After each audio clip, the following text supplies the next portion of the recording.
Right, today will be a very interesting topic. We're actually going to be talking about how to invest in a bear market, and we're looking at dividend investing, ETF basics, and so on and so forth. Right, so we have a guest speaker from Bloomberg, and I'm very excited to introduce her to all of us here as well. Right, so this is me, Jason. I'm actually an advisor here at Syfe. I'll pass it over to Grace, who is, I'm very sure you guys will find her very familiar. Right, Grace, over to you. Okay, thanks, Jason. And hi, everyone. Yeah, so I'm responsible for investment research, so both on the product side as well as content that you see on the website and on the app. And then before joining Syfe, I was a product strategist with Franklin Templeton, and before that, I did fixed income research. Just hand it over to Rebecca to introduce herself, and then we'll cover the agenda and start and kick the session off. Hi, everyone. Thank you so much for having me. My name is Rebecca, and I am an ETF analyst at Bloomberg Intelligence.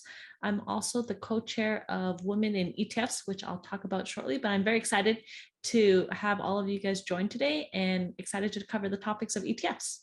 All right. Yeah, thanks, Rebecca. So just to bring us up to the agenda, so we'll go through a brief introduction of Syfe, sort of the state of markets now that we're just over 6 months into the year. And then Rebecca will cover how the ETF market has changed. And then we'll have a fireside chat on dividend ETFs, thematic investing, what are some of the trends and flows that she's been seeing in the market. And of course, we'll be taking audience questions, but please don't wait till the end to ask any questions. If you have any, we're happy to cover them along the way.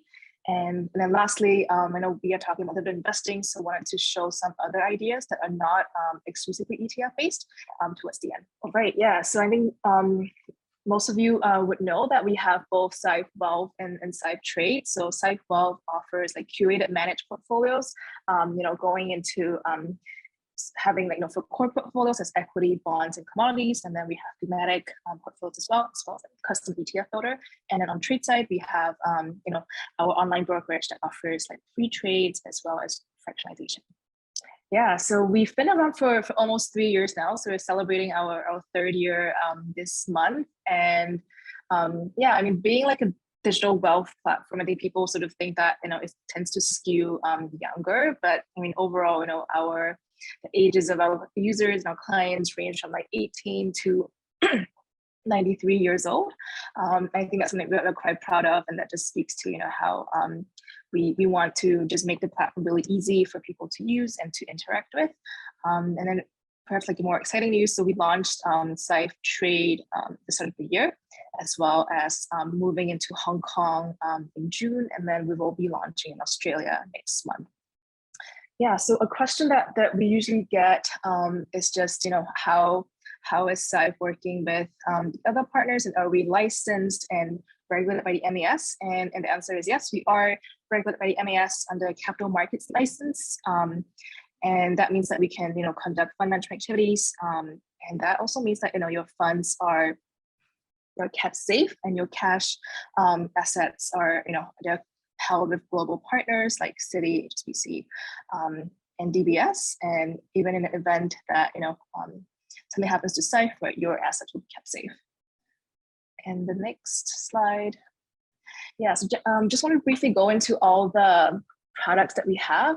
So going from, on the left, we have the core portfolios. These are generally meant to be low cost, diversified, and to be held for the long term to generate long-term wealth.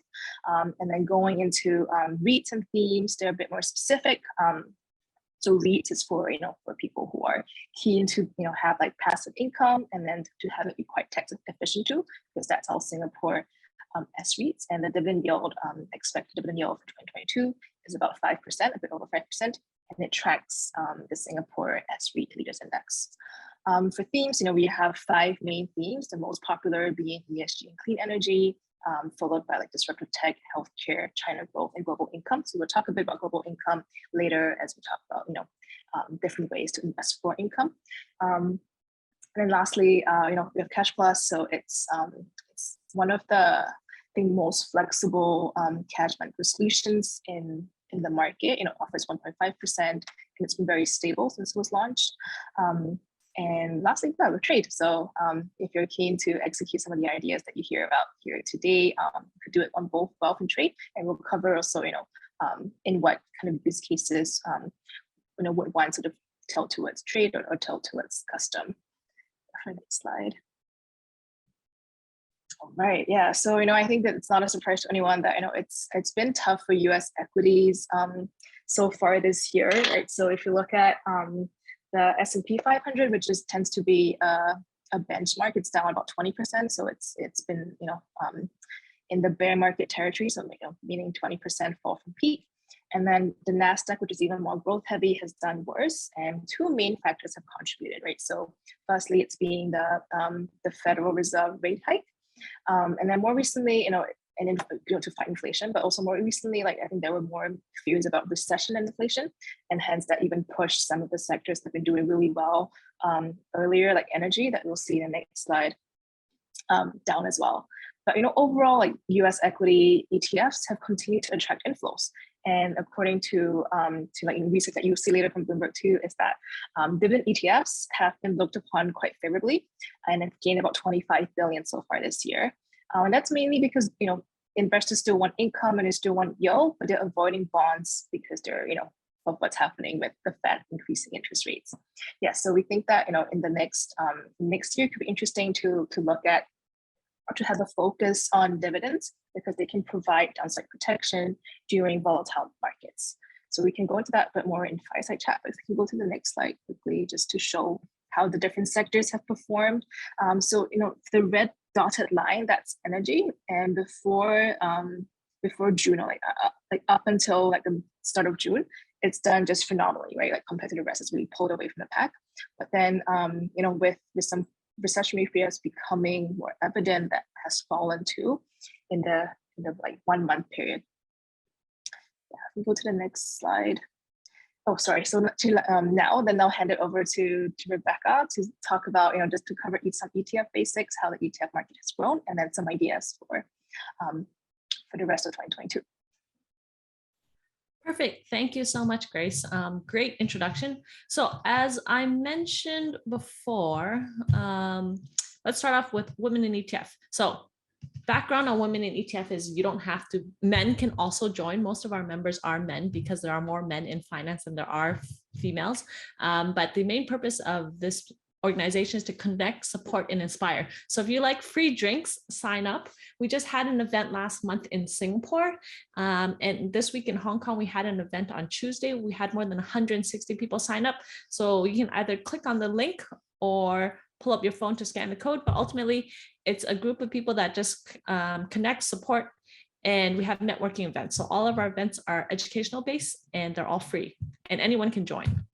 So I work at Bloomberg, and Bloomberg Intelligence is a research unit within Bloomberg. And so we cover more than 2,000 companies around the globe. We have analysts all around, and I'm specifically on the ETF team covering exchange traded funds.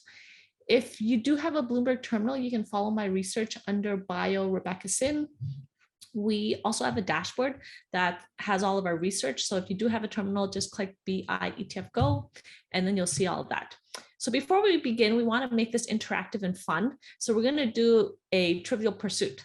I think you guys should see all of these questions pop up. Feel free to use a chat or click on the answer as it appears. So the first question is, where was the first ETF listed? Hong Kong, US, Canada, United Kingdom, Japan.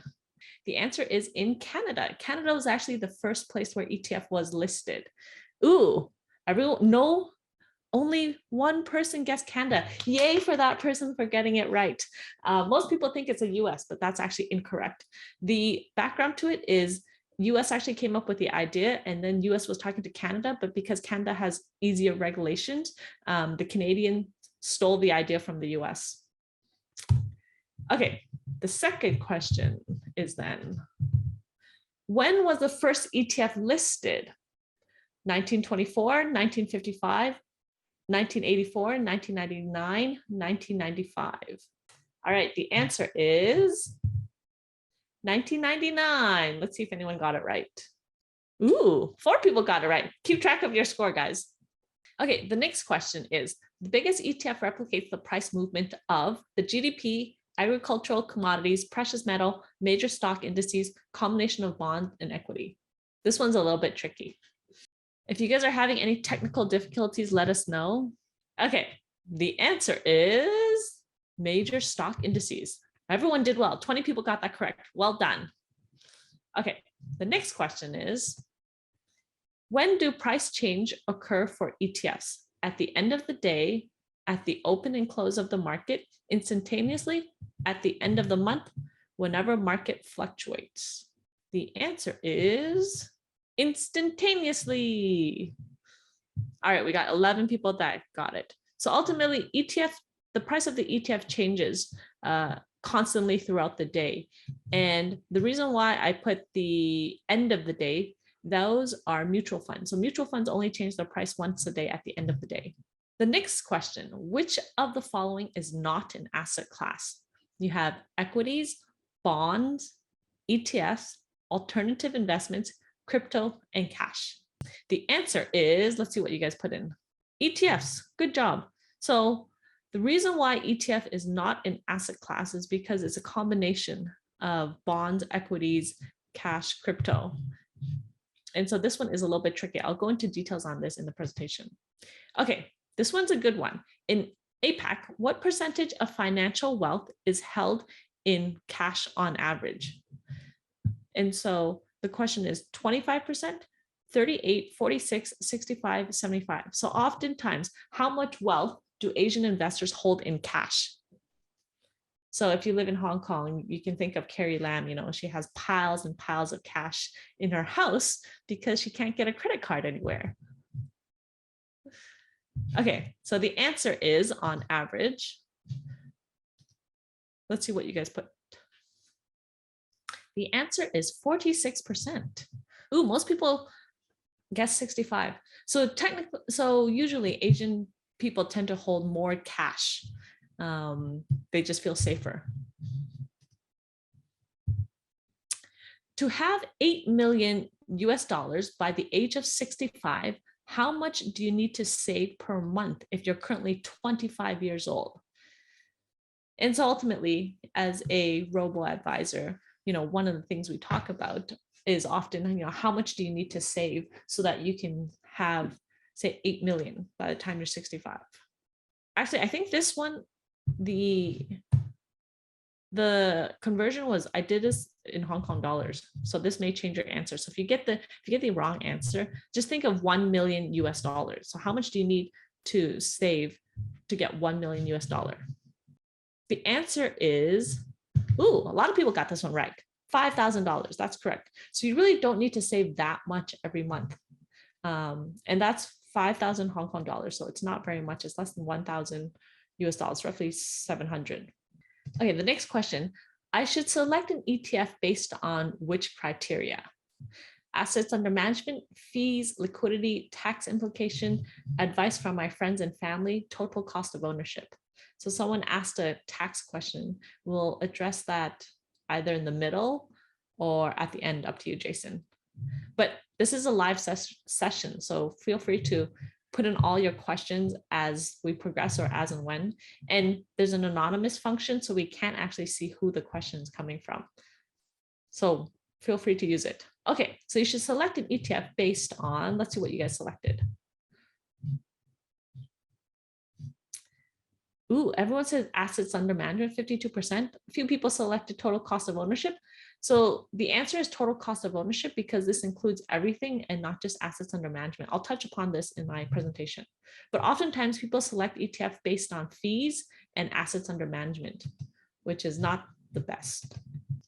So ultimately, I spoke about what Bloomberg Intelligence is. So let's go through ETFs. Before we begin, if you're already investing in ETF, can you use the chat and say yes or no, so we can have an idea? Because if all of you guys are, say super sophisticated investors, we can kind of skip this part about what an ETF is. So if you use an ETF, just put in the chat box, yes, why or no. Okay, so we're getting a few yes.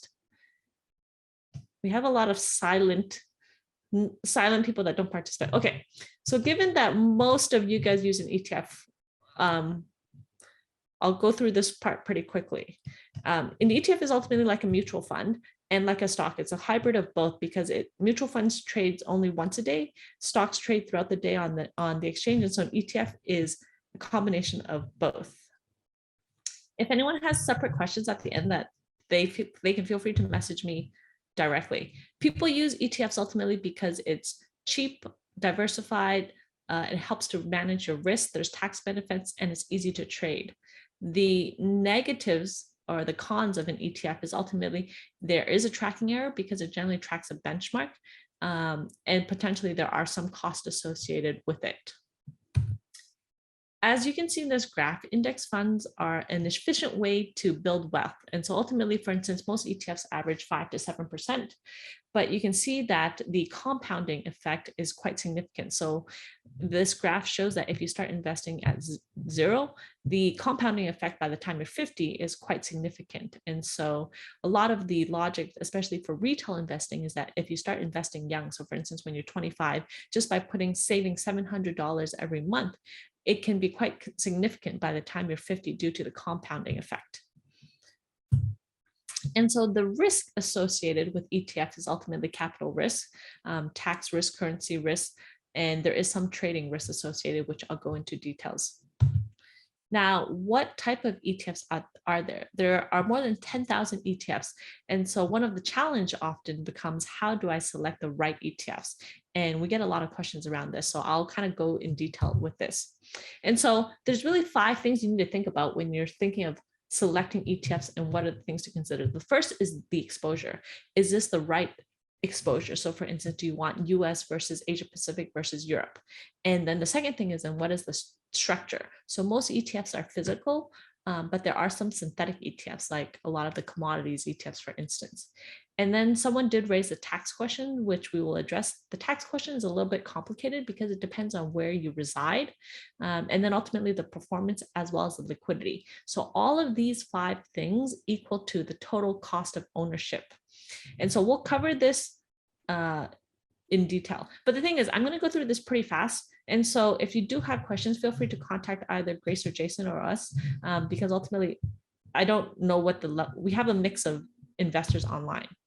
Okay, so the first thing is exposure. When you're thinking of exposure, what index do you want? What benchmark do you want? So for instance, do you want MSCI World or versus S&P 500? So understanding the key differences between the index and the index methodology is quite significant. So especially for retail investing, a lot of your performance, a lot of people spend a lot of time trying to select the right ETF, but what's actually more important is the asset allocation. And so in the beginning, Grace showed a slide about, the different portfolios that they have. And so for retail investing, it's actually more important to pick the right portfolio than it is to pick the right ETF.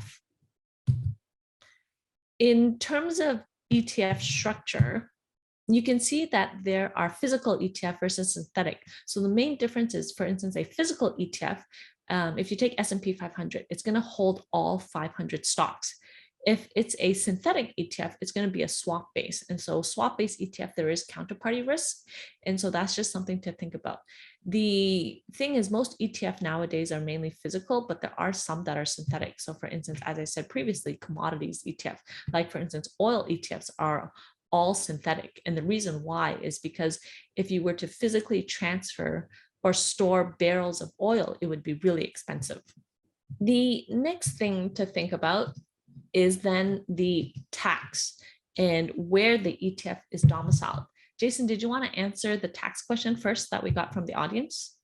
Sure. Yeah. Sorry, just gonna unmute myself. Okay. So the question is, depending on the, given that most people here are, we assume, are from Singapore. So like if they buy US stocks or an ETF on Syfe's platform, be it on the website using the custom ETF builder or on trade, does it mean that so that the people buying it will be charged certain taxes on the platform? And then does this charge happen with each purchase, or does it only happen? So like when does the charge happen? And we have an FAQ page for trade, right? So this describes withholding tax. So this applies to like any dividends that are paid for a stock or an ETF. So I think the floor, and now it's gotten a bit higher, but in the past, like 1 year, on the S&P 500, the dividend yield is about 1.2, 1.3%. And so when that gets paid out, about 30% will be taxed, right? So let's say you get paid $1, and then what you end up receiving is actually 70 cents. right? So that because of US tax law, that 30% will be sort of like held back and taxed. And then in terms of like when it happens, right? So all dividends are subjected to this, and it will be deducted according to like, so that based on the buying power after the dividends have been credited. So, you just will see that what you receive, you don't really see the charge. Perfect. I think we're going to be sending these slides out afterwards, right, Grace? Yeah, we will share them on YouTube. But if anyone would like to have a copy of the slides, maybe you can just type a message to like host and panelists, and then we can send it to you. Okay, because I think someone asked for me to show this slide again. Oh, the Bloomberg Intelligence slide. Yeah. So this is the Bloomberg Intelligence. Ultimately, just think of us as a proprietary research arm within Bloomberg. And if you do have a terminal, you can find it under BIGO. And so, for instance, we have different pages for different sectors. So, for instance, there's a property analyst, there's a property page, there's an ETF page, and different. I think they might want to see your email, like where they can sign up for your research. Do you have that slide? Oh, that. Okay, we'll send out for the person that wants that. Just contact us or send us an email. Just put in the chat, and we'll get back to you. Yeah. Grace will send you the presentation. Okay, so going back to the tax thing. So ultimately, all ETFs have tax implications. The US has probably the most tax. And so when we think of an ETF, we need to not only think of the domicile, like where the ETF is registered, but also as a user, where are you based? Because that's going to have different implications. And so this part is kind of complicated. And so I'm just going to touch upon it very high level. If you have specific questions, contact us.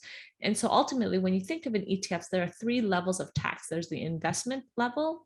And so this is the tax withheld on dividends by the underlying. So for instance, this will be, say, if you take S&P 500, the actual 500 companies on the ETF level. So that is where the ETF is registered and domiciled. And then the investor level. So that's you as an investor. So for instance, if you're based in Singapore, you're going to have different tax requirements than than me, because I'm based in Hong Kong. And so depending on where you reside and where you're registered and where you pay tax, that's going to have an implication for you. So the easiest way to think of this is, for instance, we take US equities. So take S&P 500. On the left-hand side, you have an ETF that is a UCITS. No, sorry. The left-hand side is a US fund. So for instance, IVV, for instance, or SPY, VO, these are all S&P 500 ETF listed in the US on the New York Stock Exchange. On the right-hand side, you have ETFs that are listed in London. So UCITS fund. And they invest the same amount, 100 at the top, but you can see at the bottom. So after you take into the different levels of tax that I described, that as Asian investors, you're probably better off investing in a UCITS ETF, because at the end of the day, you'll get $85 as opposed to 70. And so this is, the logic is, for instance, if you have a 2% dividend that's paid out. So for instance, S&P 500, all the companies pay dividend, assume that 1 year the dividend is 2%. So on that, you have a 30% withholding. So 60 basis points is being given away on a tax level. But if you invest into an Irish domiciled fund, the withholding tax on the ETF level is 0. And so you save a little bit more, you can make a little bit more money. And so for most Asian investors, it's more tax beneficial to invest into a UCITS ETF as opposed to a US ETF. One of the mistakes that a lot of people make is that they often go to the US, because there's the large US oftentimes has not only the most ETFs to pick from, but it's also a very liquid market, and the fees are very, very cheap. And so oftentimes when you look at ETFs, people generally screen ETFs based on assets under management and management fee. But it's really important to look at the total cost of ownership, because just looking at this, for instance, you can save $15 just by selecting the exact same ETF that's registered somewhere else.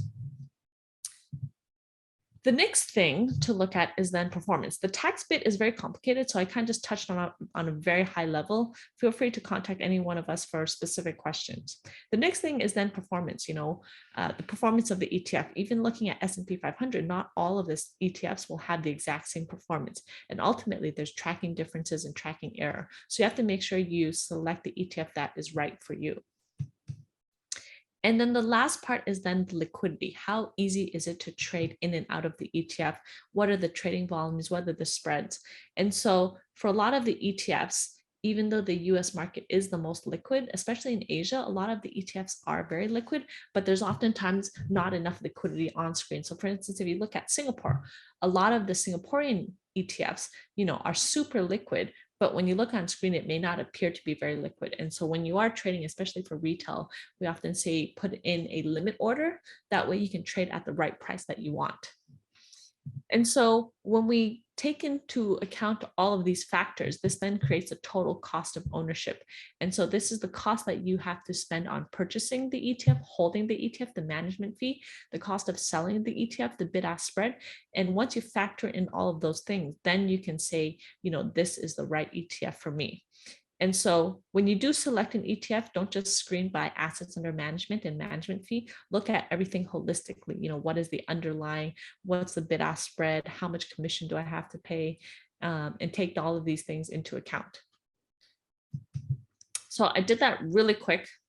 So if you do have questions, use the chat and we can answer any of those questions at the end.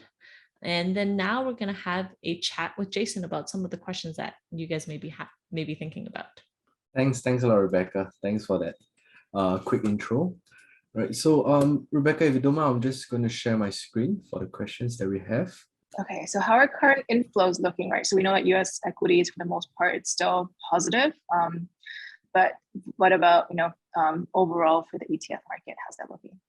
So this year has definitely been a very interesting year, none like the ones we have seen in the past. S&P 500 is down more than 20%, but from a flow perspective, the first half has actually gathered the most assets. And so if we look at all of the assets year to date, comparing previous year, 2022 is actually ranked 4th right now, but the market is down 20%. So had the market been normal, we would actually be at the top near 1st or 2nd. And so what this shows us is that people are investing at the moment. A lot of these people are using this as a buying opportunity. ETFs took in 291 billion in the first half. And so this is the 4th largest intake ever, despite the S&P being down so much. And so we are seeing a lot of people convert their mutual funds into ETF as well. And this shows that the trend is growing. And so people are investing and there is inflows going despite the market being down. Yeah, that's interesting. It's quite unusual, isn't it? Because for the all the other years, maybe except even like 2018 second half, then yeah, I mean, it hasn't really been that kind of period where people are, kind of still maybe buying and then trying to still get into the market, or maybe switching from something else into ETFs.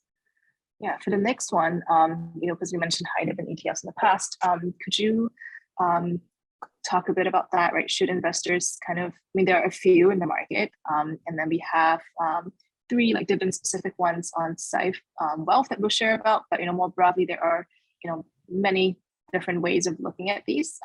What are some factors to consider? Right? So maybe you shouldn't just be looking at the highest yield, which be thinking about like total cost of ownership, but yeah, do you mind sharing a bit more about that?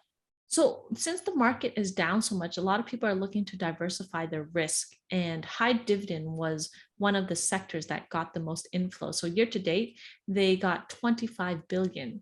And the rationale is that high dividend ETFs are ultimately companies that are paying high dividend. So for instance, if you take S&P 500, you can say 80 of the highest dividend ETF will return 2.6%, and the yield is roughly 3.6. And so within the high dividend space, there's a lot of different ETFs to pick from. Most of these ETFs have had positive returns year to date compared to S&P that's down 20%.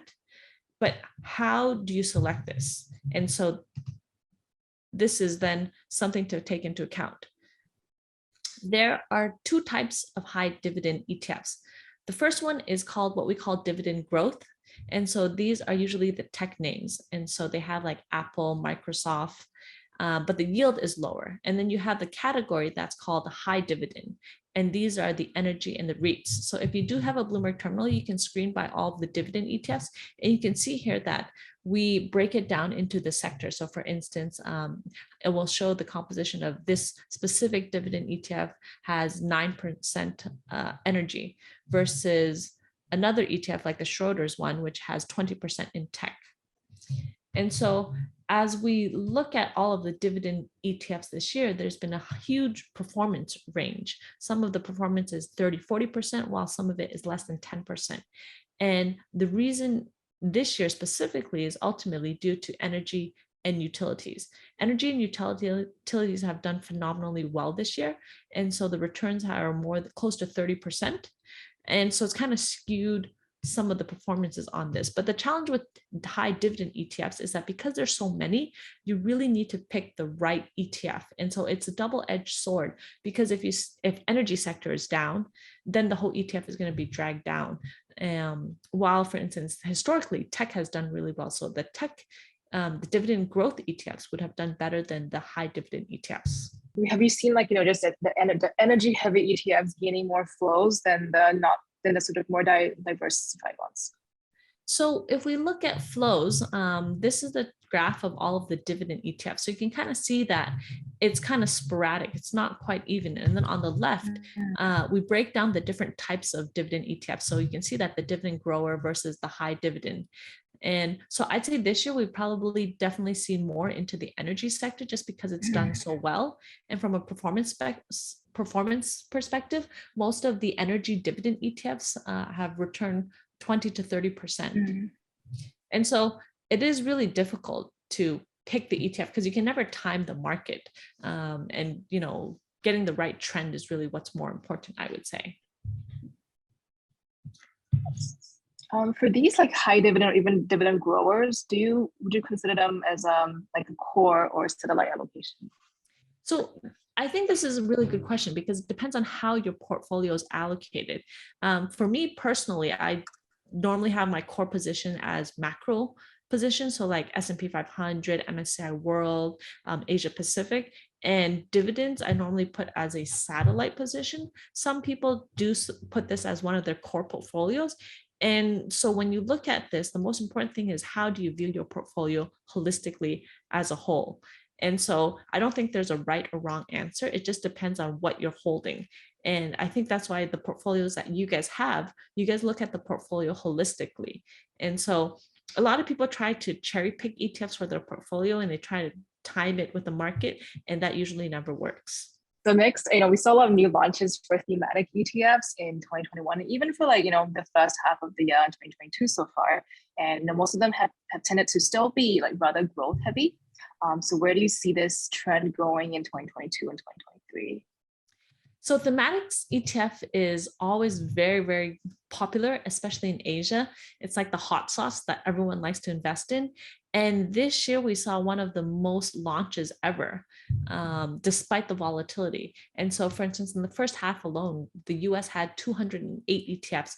And a lot of these themes you guys have probably heard about include metaverse, electric vehicles, crypto, actively managed, so ARK. But an area that is growing that has actually done really well is natural resource, agriculture, and infrastructure.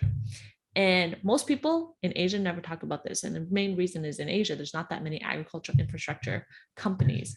But the reason why this area is interesting is because they have gotten significant inflows. So to give you an idea, natural resource 2 years ago only had 3.1 billion worth of inflows. And in just 2 years, it's now reached 16 billion.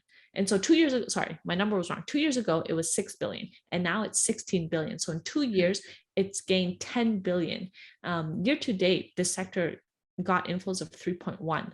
And the main reason why natural resources is doing really well is due to the energy sector. And so energy sector is roughly up 30%.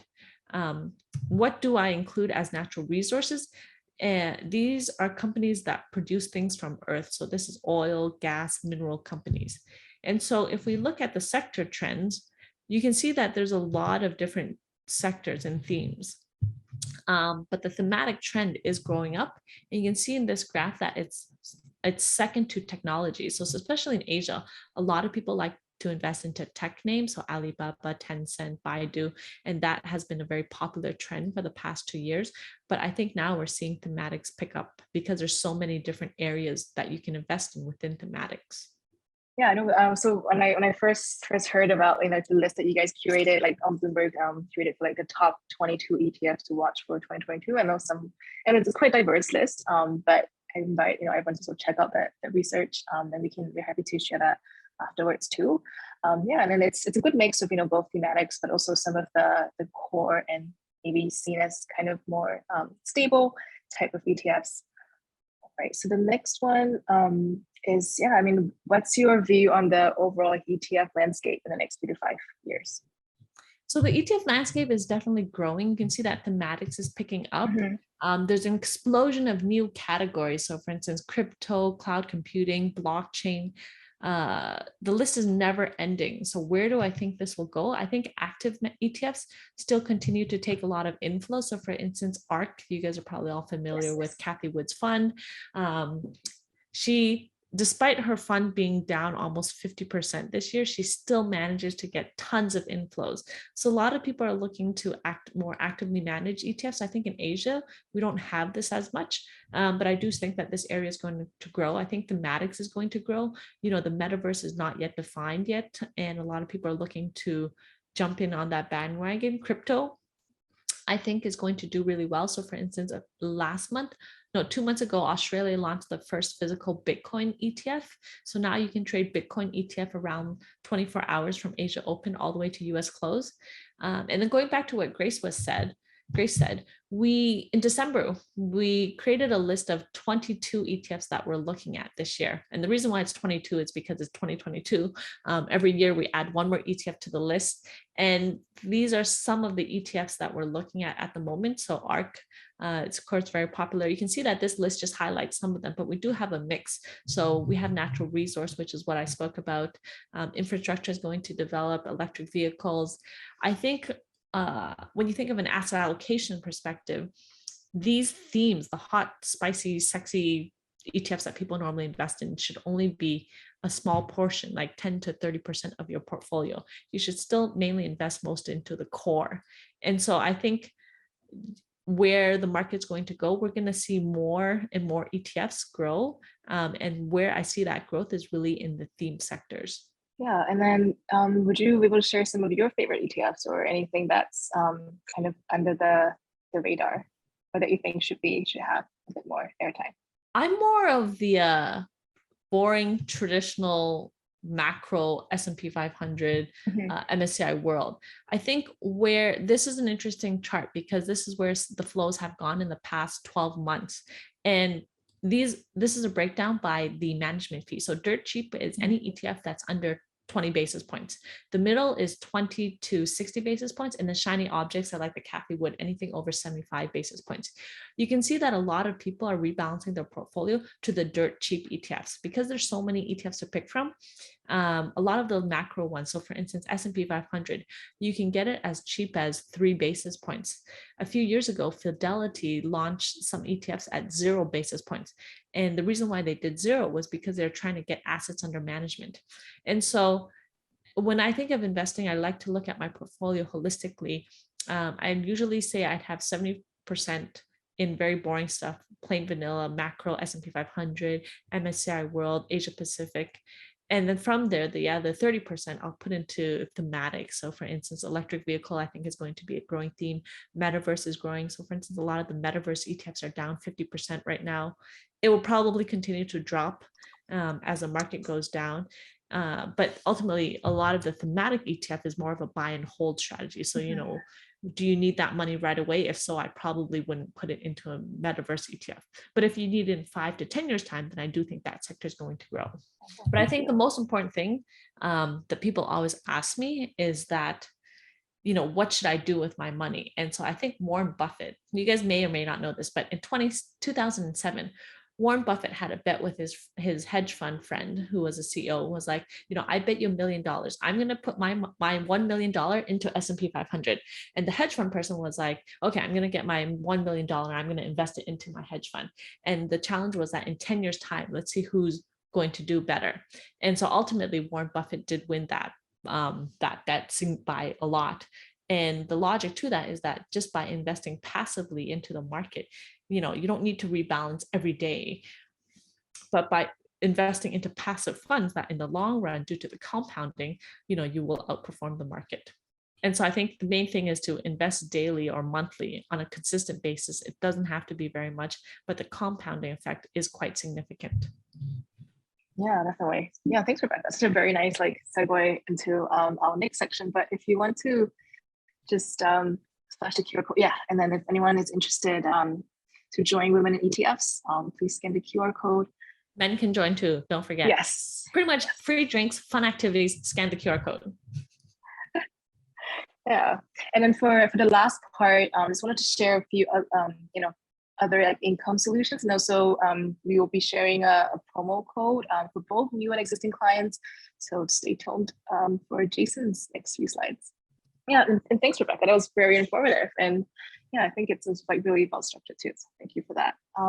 So we'll be sharing two portfolios that's already made and managed by Syfe. So if you go to the next slide, the first one is our REIT Plus portfolio. So this is all the largest REITs in Singapore. So it's diversified, across commercial, hospitality, healthcare, industrial, of course, and office. And it has a dividend yield. So in the last 3 years, it's managed to be just under 5%. And then for this year, it's a little bit higher.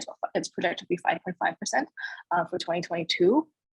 And then if you go to the next slide, just wanted to show the historical yields and the reason why this might be interesting now is that real assets, they're a natural hedge against inflation. And then for S-REITs, right, there's no withholding tax as compared to if you went into a US listed ETF. So they're very tax efficient, and even compared to owning a physical property where there's additional buyer stamp duty and all that, and there's stamp duty and so on. So this is just to get about $4,500 a month. You'll put in about $1 million, and actually that's pretty good in terms of if you think of it as a rental yield. And then this product tracks the S-REIT index I described earlier, so it's in partnership with SGX.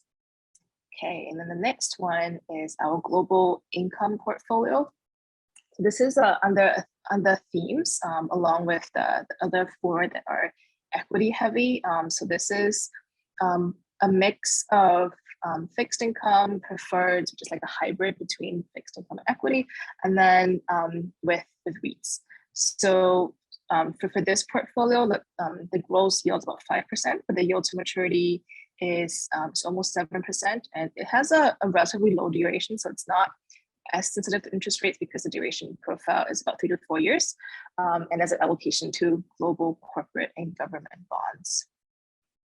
Right. If you can go to the next slide. Yeah, so this is to introduce Syfe Select. So for this, you can use within the app or on desktop, you can pick your own ETFs that we have curated. So, from that list of almost I guess if you only count US listed or UCITS, it's not as many as 10,000. It's close to maybe 8,000.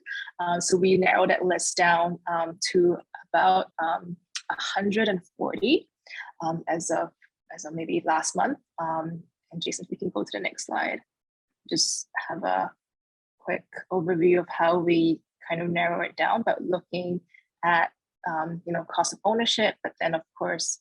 So we look at some quantitative measures, right? So thinking of cost, bid-ask spread, so they have to have high liquidity, they tend to be larger, and then having a low tracking error index that says that it's tracking, and they intend to be from these very well-known ETF managers, and they're diversified across asset classes.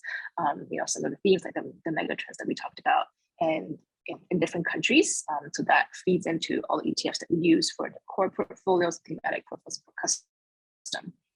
And we have a few ETFs I wanted to share that that you also see in Rebecca's list. So there are some sector-based ETFs that tend to pay high dividends. So being financial, utilities, but also energy. But energy is just more volatile. I know we got a question on which energy ETF. So we have a few. But I would say, if you're trying to decide which one or maybe which few, then can refer back to what we mentioned earlier about the total cost of ownership, also looking at just how it's built, right? So what's included in the index, if it's only US, it is like maybe the 30 largest US oil producers or oil like refiners, and then how it's weighted. So those are all important aspects to think about. And then for dividend specific ETFs, we have 3. So it's a mix of high dividends and dividend growers. So these 3 are VIG, SDY, and DLN. Yeah, this is just trying to show, on the app itself, when you go into custom, there will be some list that says trending, recommended, top performers at the bottom, and then also you can search. So for the 3 that we've done here, you can search for them and then click to add, and you can adjust the risk, or you can add more ETFs to, and adjust the position sizing. And in the end, you would sort of see like what that portfolio would look like based on historical returns, right? So this is, things that you would kind of get to get a sense of what that portfolio would look like before you click like, buy or select. Yeah, and then can name your portfolio, and then even do like recurring buys. So that means that every month you can do like a DCA, or every quarter you can do a DCA. That means dollar cost averaging. So you're not so dependent on like where you're not trying to time the market, but you're just being very consistent and saying that, okay, every month or every whichever time period, I will go in and invest this amount, and I'll be consistent essentially. So going back to one of the questions before, is like if I keep doing this, even if it's not a very large amount, I think judging by 5,000 Hong Kong dollars, it's about 1,000 Sing dollars. So and we have a good amount of like clients on Syfe who do this regularly. Like they will DCA into their existing portfolios and try to just have as much time in the market as they can. All right, we do, okay. Yeah, this is the core and satellite investing strategy. So for the most part, we would say that, for any of the majority of assets that should sit within core, so just a very low cost, diversified ETFs, kind of like the boring ones, not the thematic, like very exciting ones. These are the dirt cheap categories that what you had seen in Rebecca's slides. And we think that should form like the base of your investment portfolio. But of course, to do more, to have different goals, right? So if you have a goal for income, or if you are very keen to do more or to invest more sustainably, then we can choose any of, for instance, like ESG and clean tech, but also execute some of your trades through Syfe Trade. Okay, and then this is our pricing. So it's very transparent. You're able to tell how much you're charged. You get a monthly statement, and you're not charged extra for like rebalancing your portfolio or editing your portfolio. When you want to. And we could go to the slide. Oh yes. Before we go to the promo code slide, this is a breakdown of our fees. So this goes into, from anything that's counted as investment portfolio, so anything beyond cash plus would count. And the more you invest, the lower the fees become. Just looking at the questions, but we'll pause on this slide just so that if anyone's interested to like take down these promo codes, if they're interested to top up or to think about joining. Yep. Yeah. Yep. So thanks, Grace and Rebecca. Right, so maybe I could take over the Q&A section, and I think the first, thanks a lot. So I think the first question will go out to Rebecca, and I think one of the questions here is that in light of the data that you shared, do you think that ETFs will actually take up a bigger percentage of our investment portfolios moving down the road? So in terms of inflows that we're seeing into ETFs, more and more people are switching from mutual funds to ETFs. Ultimately, ETFs do well because they're low cost, cheap, diversified, liquid, transparent. And so I think more and more people are starting to look at investing in ETFs. In North America, that trend has already started because ETFs were launched in Canada in 1990. And then shortly thereafter, a few years later, in Asia Pacific, for instance, Japan, which is the largest market, only got ETFs in 1995. And so I do think more and more people are looking to invest into ETFs. I think the challenge becomes because there's so many ETFs, it's very difficult to pick yourself. And so that's why using their curated list that you guys have, Grace mentioned that from the 10,000 plus, they've narrowed it down to 100. It makes it a lot easier for you to select which ones to invest into. And then I think there was a question about is XLE an oil ETF? One way to look at that is for all of the ETF, there's what's called a fact sheet. And so to do this, if you want, if you just type in the ticker online, you can then go to that company, that ETF issuer's website. So if it's an iShares ETF, you click iShares and then you find the ETF. There's what's called a fact sheet. And in that, it's a quick 2-page summary of the ETF. So it'll say whether it's physical, synthetic, it'll show you what the top 10 holdings are, the constituents, and it gives you a very good overview. So if you are trying to pick ETFs yourself, I would definitely say look up the fact sheet for the ETFs.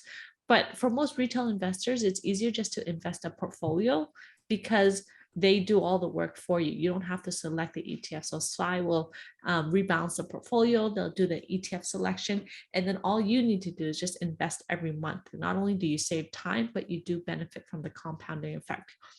So a lot of people, unless you're a real expert, it seems like CK is a really good expert and really into trading ETFs, but oftentimes it does makes it very time consuming. So for the average person, I say just invest into a portfolio because ultimately the asset allocation is more important than selecting the right ETF. Yeah, thanks a lot, Rebecca. And I think also a follow-up question would be like, what is the percentage of equity versus bonds for all ETF investments?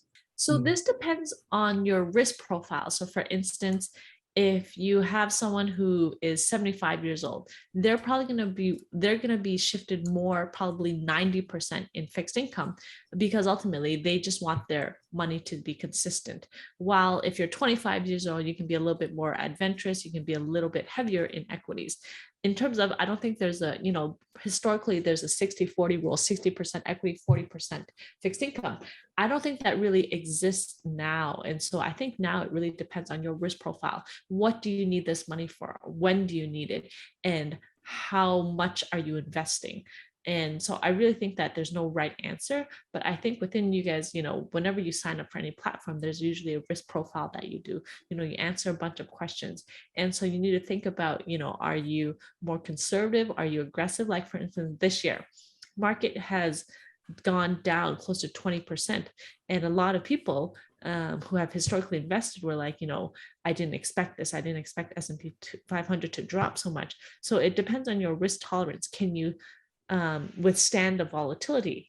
And do you need the money right away? So I don't think there's a right or wrong answer. And it really varies by people. 100% agree with that, Rebecca. In fact, a lot of times when I speak with the clients, we always look at what is their personal comfort and their risk levels as well. So Grace, over to you. I think the next question will be a bit more closer to home, right? So this client is asking, should I be buying specific ETFs via the Syfe Wealth custom portfolio builder, or should I be doing it via the Syfe Trade? Yeah, no, I think it's a question that we always get quite, when we do one of these sessions where people do around like Syfe custom, which is like building your own ETF portfolio. And I think, yeah, I mean, it really depends on like what you think or how you think you would invest, right? Because on Syfe Trade, it's very easy. You can go in and use your sort of free trades to buy these ETFs. But the benefit of doing it on Wealth is that you can create a portfolio, right? So it could be for a specific goal, and then you can put in different ETFs, for aligned to that goal. And then every month or every quarter and so on, then you can do like DCA, and then you can tell like how that portfolio is doing, and be able to keep track. And I think what we've been doing some research like goals-based investing, and the idea is that when you sort of have that very intentional goal, right, it tends to do better. Like you tend to be more consistent, and that consistency definitely helps. So I think depending on like sort of what type of investor that you think you are and that you want to be, both options will work. But yeah, we do see that when we make or when we show some interesting ETFs like after a session like that, we do see like activity happening on both wealth and trade. Thanks a lot, Grace. And I think maybe this question, let's head back over to Rebecca. And one of the participants is asking, what is the difference between a money market ETF or a money market mutual fund?